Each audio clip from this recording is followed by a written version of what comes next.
اس لیے میں نے عرض کیا کہ حسد کرنا اللہ تعالیٰ کی تقسیم سے اختلاف کرنا ہے. اللہ اس چیز سے ناراض ہو کر صلاحیتیں سلب کر لیتے ہیں. سب سے پہلا حسد علماء نے لکھا ہے، سب سے پہلا حسد آسمان پر ہوا کہ شیطان نے حسد میں سجدہ نہیں کیا. یہ پہلا حکم جو آسمان پر ٹوٹا ہے وہ حسد کی وجہ سے، اور پہلا حکم زمین پر ٹوٹا ہے وہ بھی حسد کی وجہ سے. پہلا قتل جو ہوا ہے زمین پر وہ ہم جانتے ہیں، پہلا قتل زمین پر حسد کی وجہ سے ہوا، اور پہلا انکار اللہ کے امر کا آسمان پر حسد کی وجہ سے ہوا. دونوں یعنی سب سے پہلا جرم اور سب سے پہلا انکار اللہ کے امر کا وہ حسد کی وجہ سے. ادھر اللہ کے امر کا انکار، اور دنیا میں جو پہلا قتل ہوا ہے وہ حسد کی وجہ سے ہوا ہے. اس لیے فرمایا لا تحاسدوا، حسد نہ کرو ایک دوسرے سے ورنہ بغض پیدا ہوگا.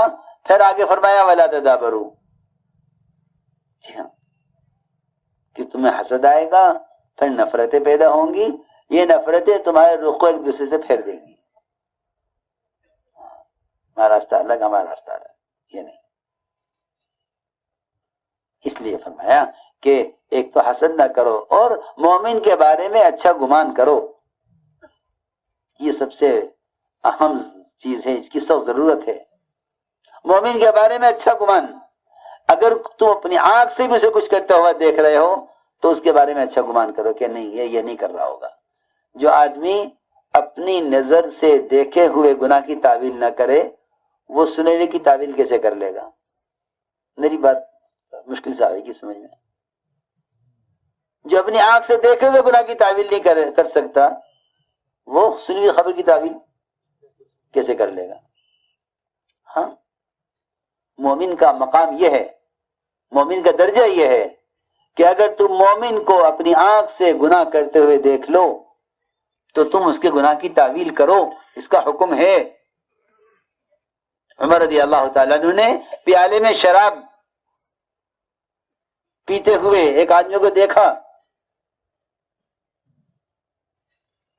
اور کہا عبد الرحمن دیکھ رہی پیالے میں کیا پی رہا ہے؟ عبد الرحمن عوف نے کہا مومنین آپ نے وہ کام کر دیا جس سے اللہ نے آپ کو روکا ہے. کہ پھر عبد الرحمن یہ بتاؤ کہ مجھ سے گناہ ہو گیا، اس کی تلافی کیسے ہو؟ تو عبد الرحمن عوف نے کہا دیکھو مومنین، اس کی تلافی اس طرح ہو سکتی ہے کہ آپ یہی کہیں اپنے دل سے کہ وہ پیالے کے اندر کوئی حلال چیز پی رہا تھا. کیا اب ہے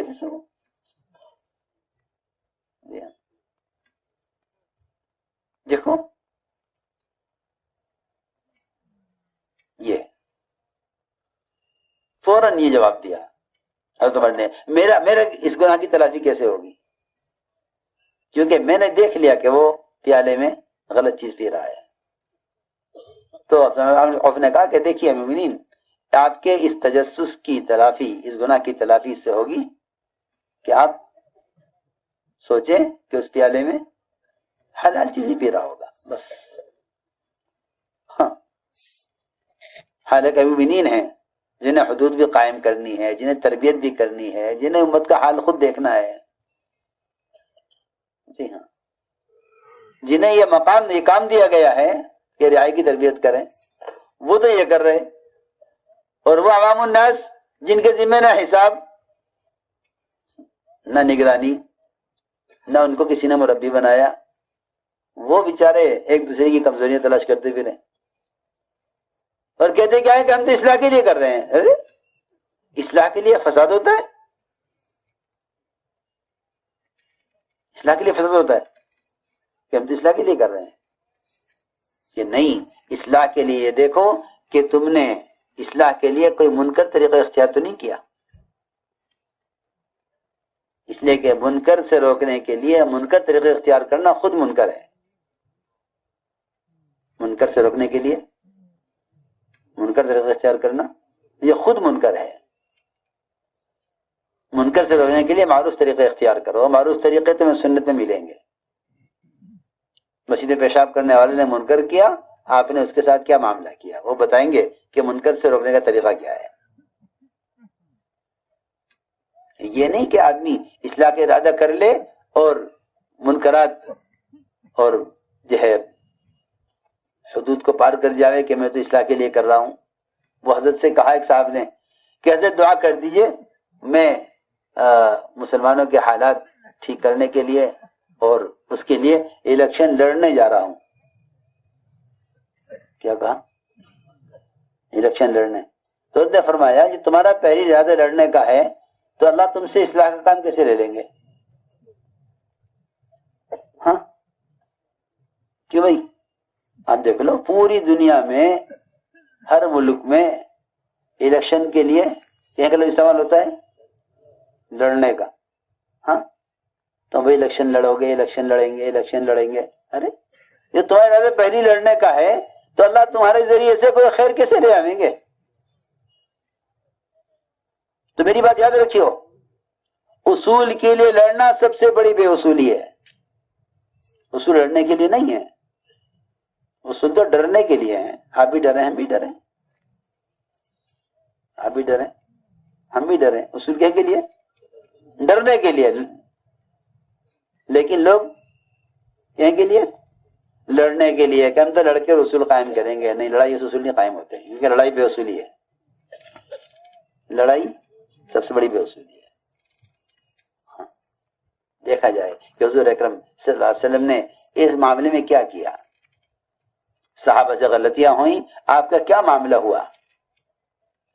حاتم کو عمر نے قتل کرنے کا ارادہ کر لیا تھا، انہوں نے خط لکھ دیا مکے والوں کو کہ آپ صلی اللہ علیہ وسلم صحابہ کو لے کر تم پر حملہ کرنے والے ہیں۔ فوراً آپ نے یاد دلایا، عمر تم کیسے اس کو قتل کر سکتے ہو، یہ تو بدری صحابی ہے۔ غلط کرنے والوں کی قربانیوں کی طرف متوجہ کیا کہ ان سے غلطی ہو گئی، غلطی مت دیکھو، قربانی دیکھو، غلطی مت دیکھو، قربانی دیکھو۔ جی ہاں، تو میں نے عرض کیا کہ بہت سی چیزیں وہ اس لیے ہو جائیں گی کہ شیطان بدگمانیاں پیدا کرتا ہے دلوں میں، شیطان دلوں میں بدگمانیاں پیدا کرتا ہے۔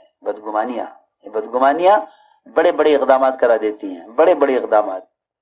حضور اکرم صلی اللہ علیہ وسلم کا ساعی، آپ کا زکوٰۃ وصول کرنے والا، بنو مستلق کے زکوٰۃ وصول کرنے گیا، ایک اکیلے صحابی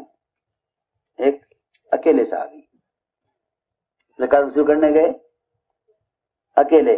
بنو مستلق بڑا قبیلہ تھا، ان کو پتہ چلا کہ آپ کا زکوٰۃ وصول کرنے والا آ رہا ہے، تو وہ پورا قبیلہ ان صحابی کے استقبال میں بستی سے نکل کے باہر آ گیا کہ ہم تو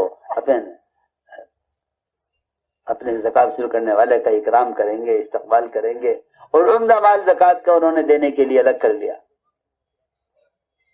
اب منافقین سے کہا رہا جاوے کہ یہ اجتماعیت اور یہ اطاعت اور یہ فرائض کا شوق امت میں اس کام سے پیدا ہو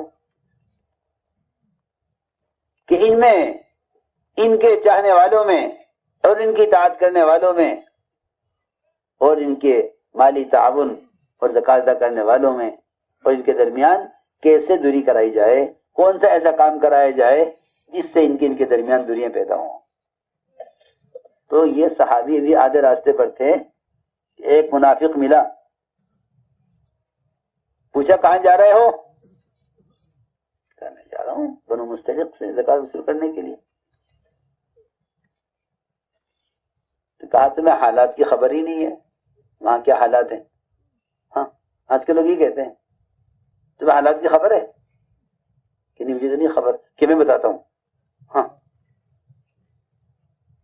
تم بڑے سیدھے ہو، تم جا رہے بنو مستلق سے زکوٰۃ وصول کرنے کے لیے، وہ پورا قبیلہ تمہیں قتل کرنے کے لیے بستی سے باہر کھڑا ہوا ہے، تمہیں قتل کرنے کے لیے بستی سے باہر کھڑا ہوا ہے، اور زکوٰۃ دینے سے سب انکار کر رہے ہیں، کوئی زکوٰۃ نہیں دے رہا ہے۔ میں سچی خبر لے کر آیا ہوں. ہاں اس لیے کہ لے کے آدم علیہ السلام سے آج تک جس نے بھی کسی کو کسی خیر سے محروم کرنا چاہا وہ اس کے پاس امانت دار خیر خواہ بن کر ہی آیا. آج ہی میں تم سے کہتا ہوں سب سے کہ خبر لانے والے کے فاسق اور مومن ہونے کا اندازہ خبر سے ہی معلوم ہو جائے گا.